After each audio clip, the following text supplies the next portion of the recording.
ഇതാണോ? ഇതല്ലേ സ്മെല്ല് മണത്ത് നോക്കി. ആ എടുത്ത് തുറന്നു നോക്കിക്കോളൂ.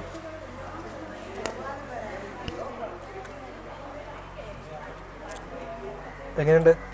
ഒരു ക്ഷേത്രഗന്ധം ഫീൽ ചെയ്യുന്നില്ലേ? നല്ല വാസനയുണ്ട്. നല്ല വാസനയുണ്ട്. ഇത് കൊടുക്കില്ല ഞങ്ങളല്ലേ? അല്ല ഞങ്ങൾ കൊടുക്കുന്നുണ്ട്. ഇതിപ്പോൾ ഞങ്ങൾ ജസ്റ്റ് ക്ഷേത്രങ്ങൾ റിവ്യൂക്ക് വേണ്ടി വന്നതാണ്. ഞങ്ങൾ വന്നപ്പോൾ തന്നെ ഒരുപാട് പേര് നമ്മുടെ ഇത് കൊടുക്കുന്നുണ്ടോയെന്ന് ചോദിച്ചു. പക്ഷെ നമുക്ക് തിരിച്ച് കൊണ്ടു ചെല്ലണ്ടേ, നമുക്ക് സാമ്പിൾ പോലെ കൊണ്ടുവന്നതാണ് റിവ്യൂ എടുക്കാൻ വേണ്ടിയിട്ട്. ഓൺലൈൻ സ്റ്റോറേ ഉള്ളൂ ഇപ്പോൾ, എങ്കിലും എൻ്റെ കൃഷ്ണ എന്ന് പറഞ്ഞിട്ട്. അപ്പോൾ അതിൽ നമുക്ക് ഓൺലൈനിൽ നമ്മുടെ ഒഫീഷ്യൽ നമ്പറിൽ ഒന്ന് ജസ്റ്റ് വാട്സപ്പ് ചെയ്താൽ നമ്മുടെ അഗർബത്തി, ക്ഷേത്രഗന്ധമുള്ള അഗർബത്തി നമുക്ക് സ്വന്തമാക്കാൻ സാധിക്കും. ഒരുപാട് നേരെ ഞങ്ങൾ ഇത് കൊടുക്കുന്നുണ്ടോ എന്ന് നമ്മുടെ അടുത്ത് ചോദിച്ചു. നല്ല ഗന്ധമുണ്ട്, നമ്മൾ അപ്പുറം ഇരുന്നിട്ട് വരെ കിട്ടുന്നുണ്ടെന്ന് പറഞ്ഞു. അപ്പോൾ അതുകൊണ്ട് നമ്മളൊരു എന്തായാലും ചോദിച്ചാൽ നമ്മളിങ്ങനെ കൊടുക്കാതിരിക്കുകയാണെന്ന് വെച്ചത് അത് അങ്കിൾ തന്നെ വെച്ചോളൂ.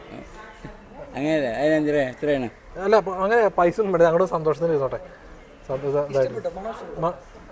ഇഷ്ടപ്പെട്ടോ? ഇഷ്ടപ്പെട്ടു. അതുകൊണ്ടല്ലേ ഞാൻ പറഞ്ഞത് വാസന ഇവിടെ കേൾക്കുന്നില്ല. അതുകൊണ്ടാണ് ഞാൻ പറഞ്ഞതേ, ഞാൻ ഭഗവാന്റെ ഭക്തനാണ്, മനസ്സിലായല്ലോ. അതുകൊണ്ടാണ് പറയണത്. കാലം കുറവായിട്ട് കേട്ടോ. അപ്പോൾ ഇത് പൈസ എന്തെങ്കിലും തരാണ്ട് ഇങ്ങനെ വാങ്ങി? പൈസ ഒന്നും വേണ്ട, ഇത് സമ്മാനമായിട്ട്. ശരി, വളരെ സന്തോഷം കേട്ടോ. ഞങ്ങൾക്ക് സന്തോഷമായി.